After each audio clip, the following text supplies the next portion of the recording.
A new enclosed emitter red dot on the market. This is the Atibal E squared. Some people call it the E2, but I think technically it's E squared.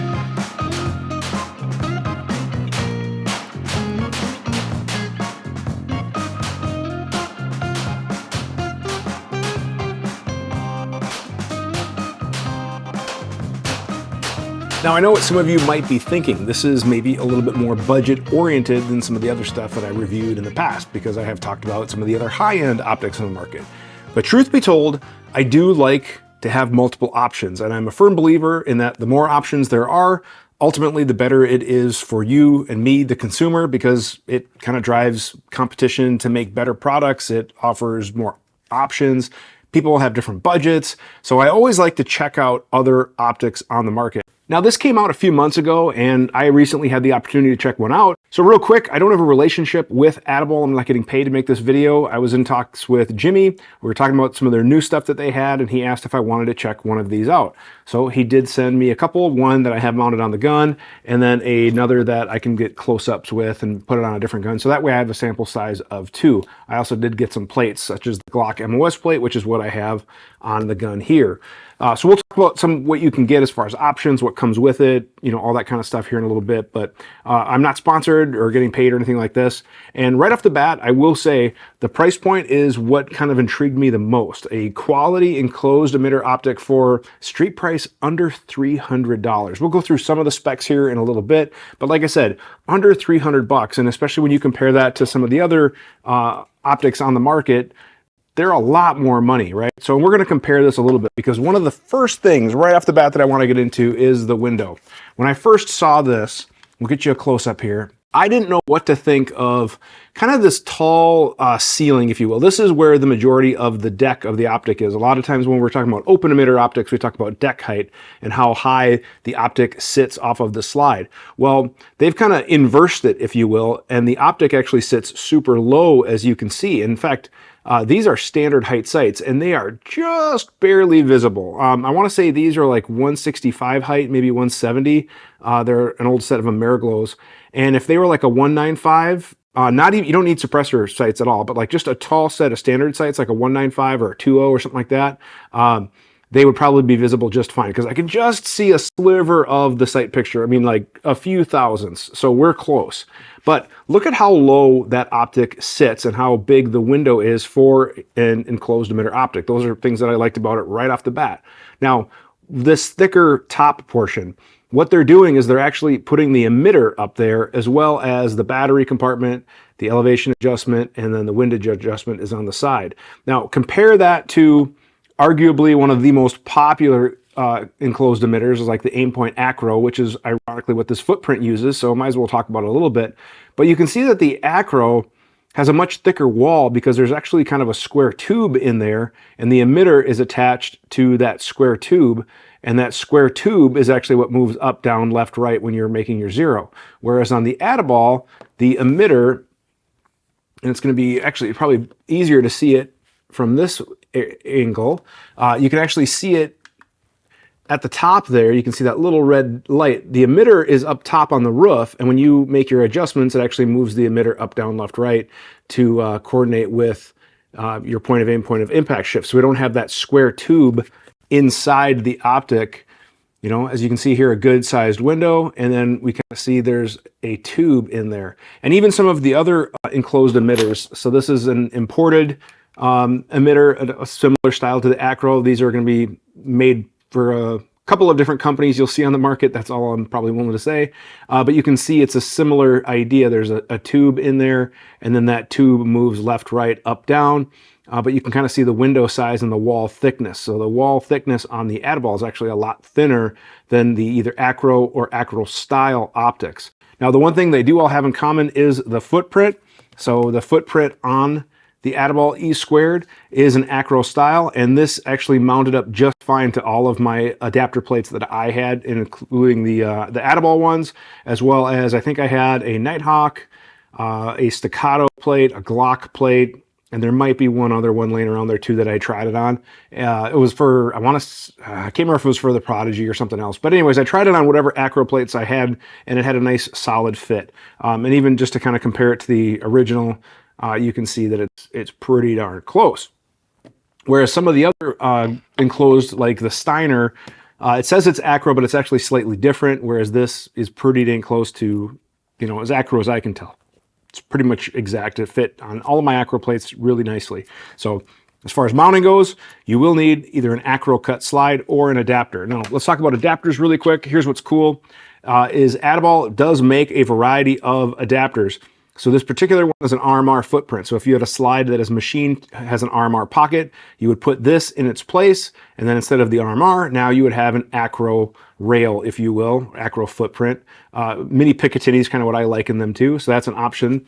They also have the Glock MOS, which is basically just looks like an MOS plate. And then this is another one. This is what they look like new in the package, but this is for an RMS-C footprint. So like on some of the Glock 43, 48, SIG P365s that use kind of that slimmer slide and use a P365, you can get an adapter plate for that. Now, real quick, and then we'll move on to the dot. You can also get a low profile Picatinny. So this just mounts to a Picatinny, then it has an acro, or they have a taller, but still, I would say low profile, no knobs or bolts or anything like that. So if you wanted to use this on like a PCC or a shotgun or a rifle or whatever, you can totally do that. They have adapters available, and they're all very attractively priced too. They're very inexpensive. So back to the optic. There's a lot of specs, right, that are important, but here's what I kind of want to go over before we talk about specs. Because everybody can talk about specs and you can read the specs on the internet, but top mounted battery 2032, long battery life. They're saying 50,000 hours. I don't know which setting. 2032s generally are going to last longer than some of the other ones, which use a smaller battery, which was the complaint with some of the earlier enclosed emitter like the Acro P1 or whatever. Elevation and windage, 1 MOA, which is great, exactly how it should be. And here's what I like. Right off the bat, when I was getting this zeroed on my gun at the range, I noticed that and this little tool comes with it, by the way, but the clicks, that's the elevation. You can feel them very easily and they're audible. And that is the windage.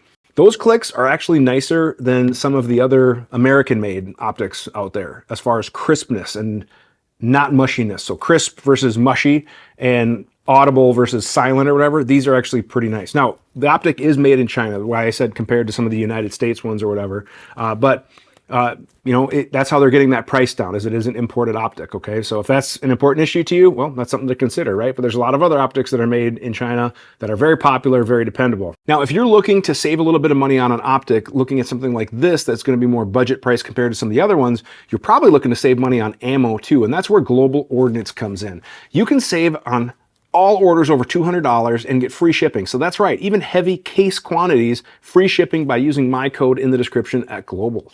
Now, Global carries all of the name brands that you know and love, plus they import a lot of ones that you haven't heard of, but are actually really high quality. I've been shooting the Ingman, the Bellum, the Sterling steel cased ammo, like I've got them all on the shelf, and they've all been running awesome. I've been running them through even my staccatos or whatever. So yeah, me shooting steel cased ammo through my DWX, through my staccato, but that Sterling steel cased ammo is running awesome, and it's beautiful looking polished steel ammo, and it's at really good prices. Like I said, you get free shipping on all orders over 200. So buy as many cases as you want. They will ship it to you for free. They got all the brands that you know and love, plus the good stuff that you may not have heard about, all sorts of different calibers.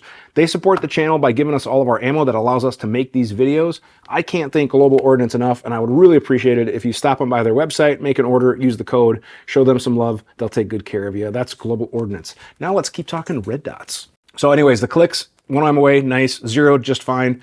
Total travel, speaking of clicks really quick, is 90 MOA. So it's not the most, but 90 MOA is plenty. I had no problem zeroing this, so no issues whatsoever.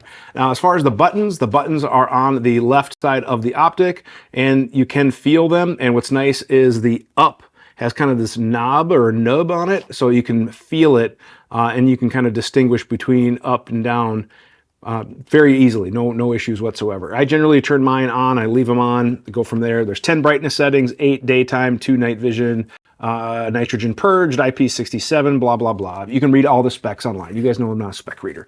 What you want to know is, how does it shoot? And here's what I found that I really liked about it, is the dot got very bright, Believe it or not, sometimes dots don't get bright enough, especially some of the inexpensive ones. And this dot was a nice, even for my eyes, I'm starting to get an astigmatism. So I do wear prescription shooting glasses sometimes, but even without my prescription shooting glasses, I found the dot to be relatively crisp and a nice, deep, rich red. Some of the reds on there are kind of an amber rose color or whatever, but this is a nice red. It looks very nice. So no complaints whatsoever with that. That nice red dot is a 3 MOA dot, and it does have the one reticle. 3 MOA I think is a good size. Some people prefer a little bit smaller, some people prefer a little bit bigger, but the reality is I think 3 to 4-ish is a great happy medium and probably will satisfy just about everybody. And I found, like I said, the dot was very crisp and nice, deep, rich red. Now, a couple things I thought with that tall body of the optic, would that kind of get annoying? But the reality is, because the optic sits so low, I didn't have any issues finding the dot. My natural presentation is pretty solid these days, and I found that I was just able to focus through that. Now, is it a little bit taller and it's a little bit different than what we're used to? Yeah, so if it's, you know, like compare it to, obviously like the most popular is like an RMR. Yeah, it is thinner, right? The RMR, but I didn't have any issue shooting it, and I have a few hundred rounds. This is kind of a first look video. I want to do more of a focused review, but I didn't have any issues, you know, whatsoever with that. Other things shooting it. It does have a slight tint, as most every optic does, just because the notch filter needs to reflect the dot back. So there is a slight bluish tint, which is normal, but it is pleasant and not an issue in real world situations, only when you're really looking for it. And edge-to-edge distortion, again, very minimal for an enclosed emitter optic. There is a slight magnification, as is the case on pretty much every, even open emitter optic. There's going to be, anytime light comes through glass, especially curved glass, there is going to be some sort of a shift or something. You know, I was talking to an optician about the actual term, and he was telling me what it was, and I can't remember. I should probably write some of that down, but like I said, very minimal. Only when I'm looking for it can I see it. Otherwise, when I was on the range, focusing on my target, no issue whatsoever. I was able to look through just fine, find my target, boom, boom, boom, present, go from there. Tracking the dot was just fine as well. So shooting it was very pleasant. No ill to perform, and reliability was just fine. I have probably about 400 rounds through it over the short time that I've had with it, and it has held 0 on this particular Glock. I am going to throw the other one probably on a different gun just to kind of rotate it around. And I'll check back. This winter, I'm actually going to be doing some cold weather testing, because some of the enclosed emitter optics on the market, even the high-end ones, are having issues with fogging in cold to hot, hot to cold. And one of the cool things about me being in Minnesota is I'm probably going to have access to like negative 30-degree weather here. I'm going to blink and winter's going to be here. So stay tuned for that. We'll do some testing, but I'll test this against several enclosed optics from the brands you know and love. So we'll see how the Atibal holds up. But so far, in good weather, all that stuff, really good. And I really do like how low it sits on the slide. And for under $300, it's a pretty attractive price point, right? Now, with an enclosed emitter, one of the things we always have to be aware of is holster compatibility. And for the guys that wanted to potentially use this for competition, for training, you know, going from there, I don't know if it's quite a duty optic. I haven't beat it up enough yet to really say if I give it the duty grade. You know, I know Aaron Cowan is probably going to be checking one out, and we're going to see drop tests and burn downs and stuff. So I'll probably drop it and beat it up a little bit more, and we'll kind of see how it holds up for me as well, just again, get more data out there. But Safariland 6360 unmodified. Let me zoom out just a hair so you guys can see a little bit better. Now, it fits the Safariland just fine and locks. So there's one holster. This is just a ALS only. This one does have the Cheeto guard, so maybe we'll see how it goes. The dust cover doesn't quite close, actually. I thought it might have, but upon closer look, it actually doesn't close all the way. So if you're going to be running this, because it has this extra kind of material here, you probably have to take the dust cover off, because the dust cover does kind of hang up, or can get caught up on the optic. It happened one time, and you know, that might be an issue. But it does lock up, and it fits in the ALS only. The other one that I've got is a Blackhawk T-Series. And this one, not just with the Atibal, but I noticed with other optics that I've tried, is that the dust cover will not close, and therefore the hood will not close on the larger body optics. It's pretty much designed to work with like the open. So if I kind of just bypass the dust cover like so, pretending like it's not there, because you don't need it, it's nice to have. But if I take that and bypass it, then the hood locks and I have that level 3 retention and the holster functions just fine. So keep that in mind. And that would be with the other enclosed emitter optics as well, as I'd probably have, actually I know I would have those same issues because I've tried it. So that's just a quick note on holster compatibility. All right, what else do you guys want to know? Overall, my thoughts.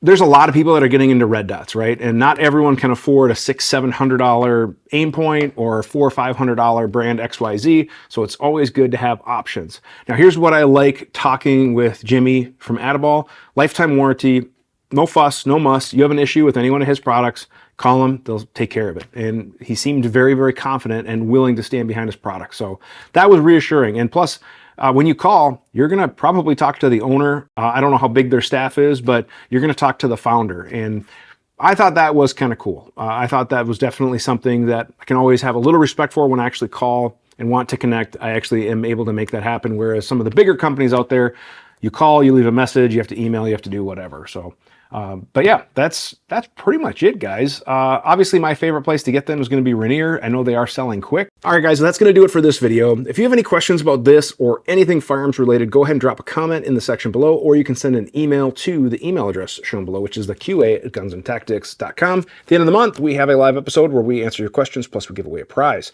What do you guys think? Is this something you're checking out? Do you guys want me to do more budget stuff, more price options? Do you want me to stick to some of the high end? Or is this going to be a kind of a diamond in the rough where for under 300, it's going to hold its own against some of the big boys? We'll find out, right? So leave comments below. Let me know what you guys think. Thank you very much for watching and have a great day.